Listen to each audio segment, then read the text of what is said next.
Yes, 1 മണിക്കൂർ 26 minute നീണ്ടുനിന്ന budget പ്രഖ്യാപനമാണ് കഴിഞ്ഞത്. നന്ദഗോപനിലേക്ക് വീണ്ടും പോകുന്നു. നന്ദഗോപൻ, ഈ ഷീമാർട്ട് പദ്ധതി, വനിതാ സംരംഭകർക്കായി ഷീമാർട്ട് പദ്ധതി, മറുവശത്ത് ഗ്രാമീണ മേഖലകളിലെ സ്ത്രീകളുടെ ശാക്തീകരണത്തിന്, ഉയർച്ചയ്ക്ക് പദ്ധതികൾ, അവരെ ചേർത്തു പിടിക്കും എന്ന പ്രഖ്യാപനം. തുടരെ 9 വട്ടം ബജറ്റ് അവതരിപ്പിച്ച ഒരു നാരി, ആ നാരി ശക്തി അത് പ്രഖ്യാപനത്തിലും പ്രകടമായിരുന്നു.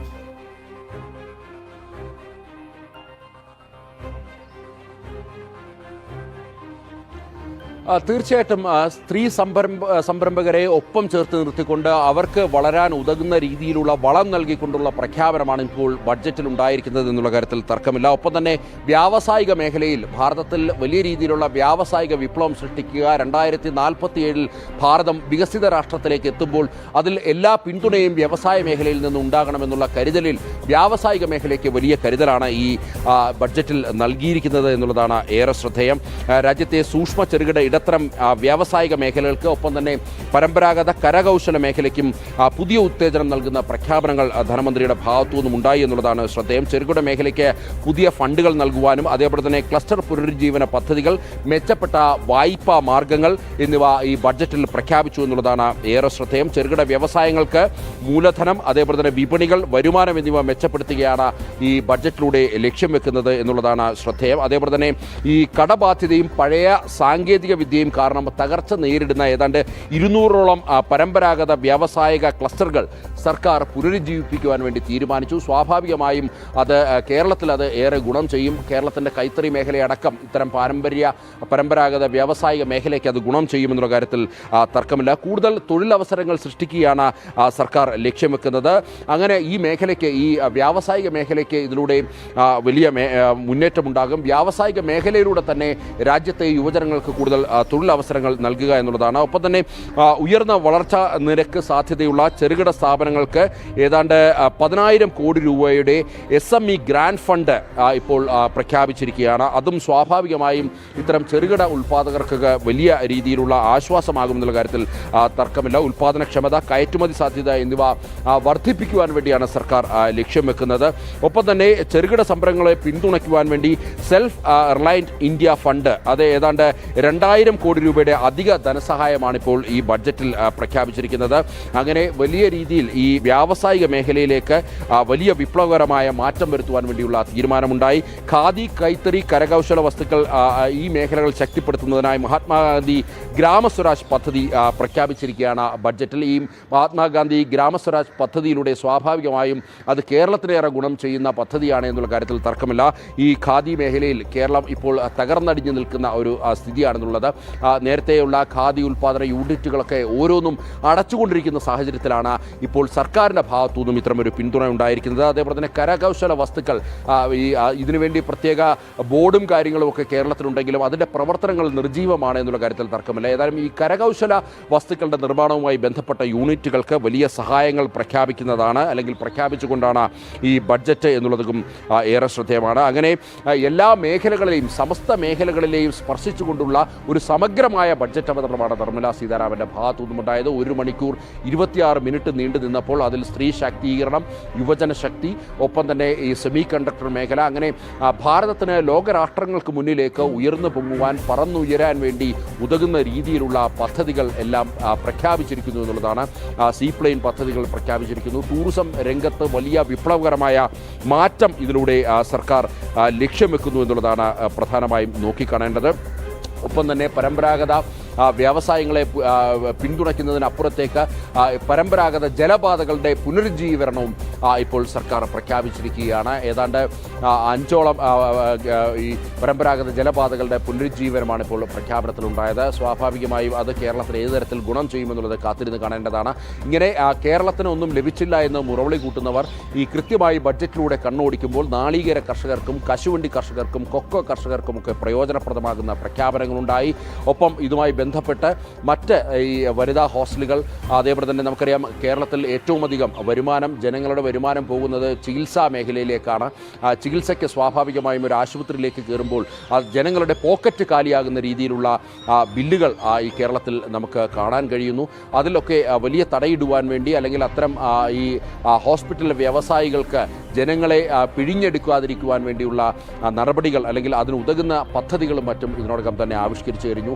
സാധാരണക്കാർക്ക്, രോഗികൾക്ക്, ക്യാൻസർ രോഗികൾക്കൊക്കെ തന്നെ പ്രയോജനപ്രദമാകുന്ന രീതിയിൽ 17 ക്യാൻസർ മരുന്നുകളുടെ ഡ്യൂട്ടി ഒഴിവാക്കാൻ വേണ്ടിയുള്ള തീരുമാനം. ഇതോടെ ക്യാൻസർ മരുന്നുകളുടെ വില കുറയുമെന്നുള്ള കാര്യത്തിൽ തർക്കമില്ല. ഇങ്ങനെ എല്ലാ മേഖലകളിലും സമഗ്രമായ മാറ്റം ഉൾക്കൊണ്ടുകൊണ്ട്, സമഗ്രമായ മാറ്റം ലക്ഷ്യം വെച്ചുകൊണ്ട് ആണ് ധനമന്ത്രി നിർമ്മലാ സീതാരാമൻ 9ാമത്തെ ബഡ്ജറ്റ് അവതരിപ്പിച്ചത്. കൃഷ്ണൻ. നന്ദഗോപൻ, ഈ സാമ്പത്തിക സർവേ റിപ്പോർട്ടിൽ കാർഷിക മേഖലയുടെ വലിയ മുന്നേറ്റം, വരാനിരിക്കുന്ന വിപ്ലവമൊക്കെ സൂചിപ്പിക്കുന്നുണ്ട്. അതായത് കർഷകരെ വേണ്ട വിധത്തിൽ കൈപിടിച്ച് നടത്തിയിട്ടുണ്ടെങ്കിൽ അതിനർത്ഥം എല്ലാ വിഭാഗം ആൾക്കാരുടെയും ആവശ്യങ്ങൾ അറിഞ്ഞ് സർക്കാർ പെരുമാറിയിട്ടുണ്ട് എന്നാണ്. കൃഷിക്കാർക്ക് വേണ്ടി എന്തൊക്കെ, ഇപ്പം നാളികേരം നമ്മൾ കേട്ടു, അതുപോലെ കർഷകർക്കായി പൊതുവെ എന്തൊക്കെ?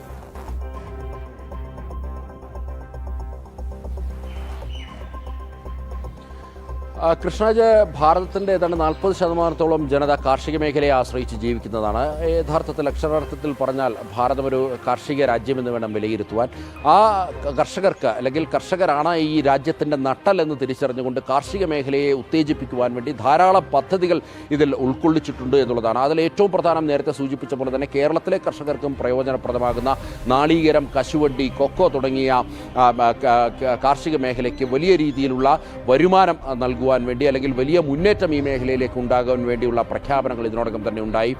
ഇതുമായി ബന്ധപ്പെട്ട ഈ കൊക്കോയാണേലും കശുവണ്ടിയാണേലും ഒക്കെ തന്നെ ഇതുമായി ബന്ധപ്പെട്ട അതിൻ്റെ മറ്റു ഉൽപ്പന്നങ്ങൾ, സമഗ്രമായ ഉൽപ്പന്നങ്ങൾ, മറ്റു ഉൽപ്പന്നങ്ങൾ ഉൽപ്പാദിപ്പിക്കുവാൻ വേണ്ടിയുള്ള നീക്കത്തിലേക്ക് കടന്നിരിക്കുകയാണ്. കർഷകരെ സംബന്ധിച്ചിടത്തോളം പ്രഖ്യാപനം വളരെ എടുത്തു പറയേണ്ടതാണ്. കർഷകർക്കായി ഭാരത് വിസ്താർ സ്ഥാപിക്കുമെന്നുള്ള ഒരു വലിയ പ്രഖ്യാപനമാണ് ഉണ്ടായിരിക്കുന്നത്. അതായത് കാർഷിക മേഖലയിലേക്കും ഈ വിപ്ലവം കൊണ്ടുവരുവാൻ വേണ്ടിയാണ് സർക്കാർ തീരുമാനിച്ചിരിക്കുന്നത്. മൾട്ടി ലിംഗ്വൽ അഗ്രികൾച്ചറൽ പോർട്ടൽ സ്ഥാപിക്കുമെന്നുള്ള പ്രഖ്യാപനം ഉണ്ടായിരിക്കുന്നു. അതേപോലെ തന്നെ കർഷകർക്ക് ഉൽപ്പാദനം വർദ്ധിപ്പിക്കുവാൻ വേണ്ട സഹായങ്ങൾ ഇതിനോടകം തന്നെ പ്രഖ്യാപിച്ചിട്ടുണ്ട് എന്നുള്ളതാണ്. അങ്ങനെ ഒരു കർഷക ക്ഷേമ ബഡ്ജറ്റ് എന്ന് വേണം ഈ ഒരു ബഡ്ജറ്റിനെ വിലയിരുത്തുവാൻ.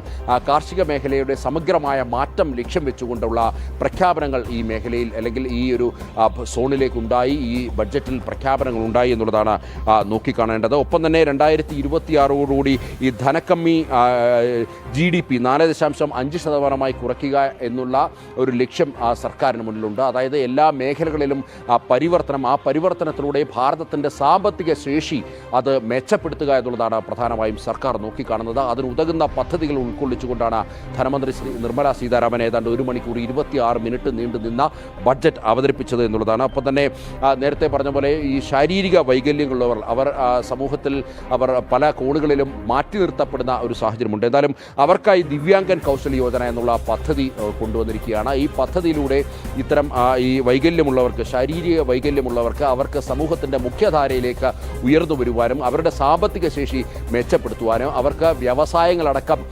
സ്ഥാപിക്കുവാൻ വേണ്ടി അല്ലെങ്കിൽ വ്യവസായങ്ങൾ തുടങ്ങുവാൻ വേണ്ടിയൊക്കെയുള്ള ഒരു സഹായങ്ങൾ ഇപ്പോൾ സർക്കാരിൻ്റെ ഭാഗത്തു നിന്നും ഈ ബഡ്ജറ്റിലൂടെ ഉണ്ടായിരിക്കുകയാണ്. നേരത്തെ പറഞ്ഞ പോലെ സ്ത്രീകൾക്ക് ഇതിൽ ഏറ്റവും പ്രയോജനം അല്ലെങ്കിൽ ഈ ബഡ്ജറ്റ് പ്രഖ്യാപനം പരിശോധിച്ചാൽ ഏറ്റവും അധികം പ്രയോജനം ലഭിച്ചത് സമൂഹം എന്നുള്ളത് അത് സ്ത്രീയാണ്. വനിതാ സംരംഭകർക്കായി ഷീമാർട്ട് പദ്ധതി പ്രഖ്യാപനം ഉണ്ടായി. ഈ ഷീമാർട്ട് പദ്ധതിയിലൂടെ വനിതാ സംരംഭകർ ഉൽപ്പാദിപ്പിക്കുന്ന അവരുടെ ഉൽപ്പന്നങ്ങൾ വിറ്റഴിക്കുവാനും അതിനുമായി ബന്ധപ്പെട്ട് ഈ ഉൽപ്പന്നങ്ങളുടെ മാർക്കറ്റിംഗ് അടക്കം സർക്കാർ ഏറ്റെടുത്തുകൊണ്ട് മുന്നോട്ട് പോകുന്ന ഒരു സമീപനമാണ് ഈ ഒരു ഷീമാർട്ട് പദ്ധതിയിലൂടെ സർക്കാർ ലക്ഷ്യം വെക്കുന്നത് എന്നുള്ളതാണ്. അപ്പോൾ തന്നെ ഗ്രാമങ്ങളിലെ വനിതകളുടെ സംരംഭങ്ങൾക്ക് പ്രത്യേക സഹായമാണ് ഇപ്പോൾ സർക്കാർ പ്രഖ്യാപിച്ചിരിക്കുന്നത്. സ്വാഭാവികമായും അതും കേരളത്തിന് ഏറെ ആശ്വാസകരവും ഗുണകരവുമാവുന്ന പദ്ധതിയാണ് എന്നുള്ള കാര്യത്തിൽ തർക്കമില്ല. അതായത് സ്ത്രീ ശാക്തീകരണത്തിലൂടെ ഭാരതം വികസിത രാഷ്ട്രത്തിലേക്കുള്ള ഒരു പ്രയാണം നടത്തുക എന്നുള്ളതാണ് പ്രധാനമായും സർക്കാർ നോക്കിക്കാണേണ്ടത്.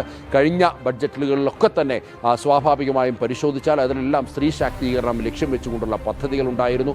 ആ സ്ത്രീ ശാക്തീകരണം ലക്ഷ്യം വെച്ചിട്ടുള്ള പദ്ധതികളുടെ പ്രഖ്യാപനം മാത്രമായിരുന്നില്ല, ആ പ്രഖ്യാപിച്ച പദ്ധതികൾ നടപ്പാക്കുവാൻ വേണ്ടി സർക്കാരിന് കഴിഞ്ഞ കാലങ്ങളിൽ കഴിഞ്ഞു എന്നുള്ളതാണ് ഏറ്റവും നോക്കിക്കാണേണ്ടത്. അങ്ങനെ ഇപ്പോൾ പുതിയ സ്ത്രീ സംരംഭകർക്കായി പ്രത്യേക പദ്ധതികൾ പ്രഖ്യാപിക്കുമ്പോൾ അത് കൂടുതൽ വനിതകൾക്ക് ഏറെ സഹായകരമാകുമെന്നുള്ള കാര്യത്തിൽ തർക്കമില്ല. വനിതകളെ സംരംഭക ഉടമകളാക്കി മാറ്റുവാൻ ആധുനിക സൗകര്യങ്ങളോടുകൂടിയുള്ള അല്ലെങ്കിൽ ആധുനിക സൗകര്യങ്ങൾ നൽകിക്കൊണ്ടുള്ള ഒരു സഹായമാണ് സർക്കാർ ഇപ്പോൾ പ്രഖ്യാപിച്ചിരിക്കുന്നത്.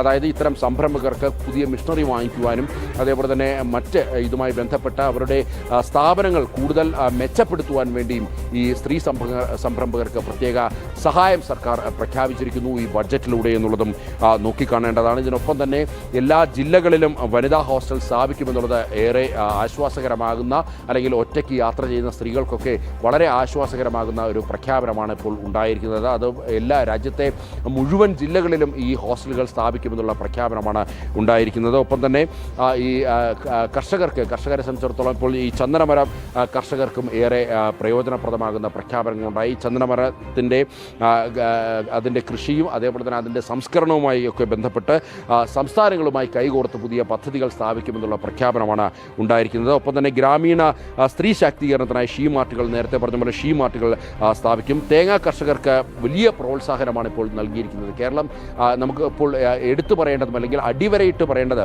കേരളത്തിലെ ഈ നാളികേര കർഷകർക്ക് വലിയ പ്രയോജനപ്രദമാകുന്ന രീതിയിലുള്ള പ്രഖ്യാപനം ഇവിടെ ഉണ്ടായിട്ടുണ്ട് എന്നുള്ളതാണ്. കോക്കനട്ട് പ്രൊമോഷൻ സ്കീം സർക്കാർ പ്രഖ്യാപിച്ചിരിക്കുകയാണ്.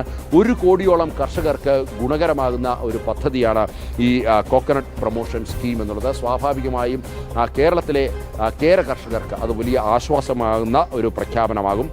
ഒപ്പം തന്നെ പ്രധാന ഉൽപ്പാദനം നടക്കുന്ന സംസ്ഥാനങ്ങളിൽ ഉൽപ്പാദനമില്ലാത്ത തെങ്ങുകൾ മാറ്റി പുതിയത് നടാൻ ഉള്ള ഒരു അത്തരമൊരു പദ്ധതി കൂടി പ്രഖ്യാപിച്ചിരിക്കുകയാണ്. അതായത് ഹൈബ്രിഡ് ആയിട്ടുള്ള തെങ്ങിൻ തൈകൾ നടുവാൻ വേണ്ടി അല്ലെങ്കിൽ വലിയ കായ്ഫലമില്ലാത്ത തെങ്ങുകൾ പൂർണ്ണമായും ഒഴിവാക്കി ഹൈബ്രിഡ് ഇനത്തിലുള്ള തെങ്ങുകൾ വെച്ച് കൂടുതൽ കായ്ഫലമുണ്ടാക്കി കർഷകർക്ക് കൂടുതൽ പ്രയോജനപ്രദമാകുന്ന രീതിയിലുള്ള നടപടികൾ കൈക്കൊള്ളുവാൻ വേണ്ടിയാണ് ഇപ്പോൾ സർക്കാർ തീരുമാനിച്ചിരിക്കുന്നത്. ഒപ്പം തന്നെ ഈ കശുവണ്ടിയും തേങ്ങയും ആഗോള നിലവാരത്തിലേക്ക് ഉയർത്തുവാൻ വേണ്ടി ഉള്ള ഒരു തീരുമാനം കൂടി ഉണ്ടായിരിക്കുകയാണ്.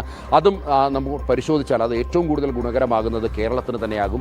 കേരളത്തിൻ്റെ നാളികേര ഉൽപ്പന്നങ്ങളും ഒപ്പം തന്നെ കശുവണ്ടി ഉൽപ്പന്നങ്ങളും ഒക്കെ തന്നെ വിദേശ രാജ്യങ്ങളിലേക്ക് കൂടുതലായി കയറ്റുമതി ചെയ്യപ്പെടും, രാജ്യത്തിൻ്റെ വിവിധ ഭാഗങ്ങളിലായി എത്തപ്പെടും. ഇതൊക്കെ കേരളത്തിലെ കർഷകരെ സംബന്ധിച്ചിടത്തോളം ഏറെ പ്രയോജനപ്രദമാകുന്ന ഒരു തീരുമാനമാണ്. ഒപ്പം തന്നെ കടലാമ പരിചരണത്തിന് കേരളത്തിന് അർഹമായ പരിഗണന കർണാടകയിലും പദ്ധതികൾ.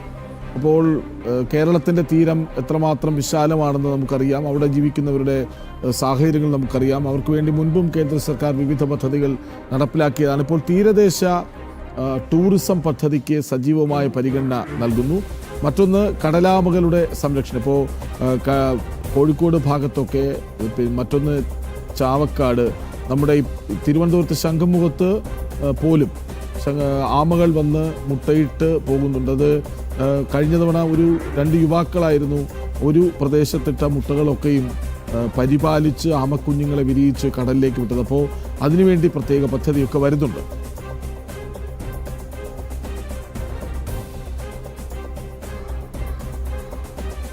തീർച്ചയായിട്ടും ഈ കടലാമ സംരക്ഷണത്തിന് കേരളത്തിൽ പ്രത്യേക പദ്ധതി തയ്യാറാക്കിയതിലൂടെ ആ മേഖലയിൽ തൊഴിലവസരങ്ങൾ ധാരാളമായി വർദ്ധിക്കുമെന്നുള്ള കാര്യത്തിൽ തർക്കമില്ല. മാത്രമല്ല ഈ 16ാം ധനകാര്യ കമ്മീഷൻ്റെ റിപ്പോർട്ട് അംഗീകരിച്ചുകൊണ്ട് അല്ലെങ്കിൽ ആ റിപ്പോർട്ട് സഭയിൽ വെച്ചുകൊണ്ടാണ് ഇത്തരം പ്രഖ്യാപനങ്ങൾ നടത്തിയത്. എല്ലാവർക്കുമൊപ്പം എല്ലാവരുടെയും വികസനമെന്നും ഈ ബഡ്ജറ്റിൽ വ്യക്തമാക്കുന്നു എന്നുള്ളതാണ്.